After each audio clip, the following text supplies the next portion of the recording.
ஐயனார் துணை சீரியல்ல அடுத்து வர எபிசோட்ல என்ன மாதிரியான ட்விஸ்ட் எல்லாம் இருக்க போகுதுங்கிறத இந்த வீடியோவில் பார்க்கலாம்.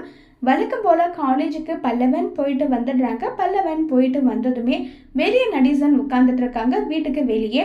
இப்போ பல்லவன் உள்ளே போகிற மாதிரி போயிடுறாங்க. இப்போ நிலா சொன்ன எல்லா விஷயத்தையுமே யோசிச்சு பார்த்துட்டு நம்ம பேசினது எல்லாமே ரொம்ப ரொம்ப ஓவராக தான் இருக்குது. அண்ணி சொன்னதுக்கு அப்புறம் தான் நமக்கு எல்லா விஷயமும் புரிஞ்சுது.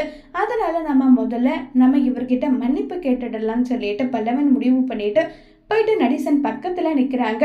இப்போ உடனே நடேசன் என்னை கொலை பண்ண வந்திருக்கியா, என்ன விஷயமா வந்திருக்க சொல்லு, உனக்கு எவ்வளோக்கு எவ்வளோ கோவம் அவ்வளோக்கு அவ்வளோ ஆத்திரமா என்ன கேட்க முடியுமோ அதை எல்லாம் கேட்டுட்டு போன்றாங்க.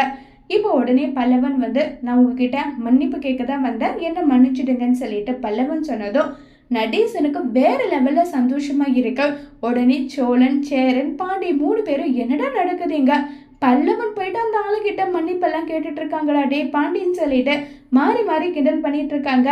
என்னதான் நான் சின்ன பையனா இருந்தாலும் என்னுடைய கோபம் கரெக்டாக தான். என் அம்மா வீட்டை விட்டு போனாங்கன்ற ஒரு காரணத்துக்காக நான் கோபப்பட்டேன். ஆனா அதுக்காக நீ செத்து போன்னு சொல்லிட்டு வயசுக்கு மரியாதை கொடுத்துருக்கணும், அது கொடுக்காதது என்னுடைய தப்பு தான் சொல்லிட்டு பல்லவன் நடேசன் கிட்ட மன்னிப்பு கேட்குறாங்க.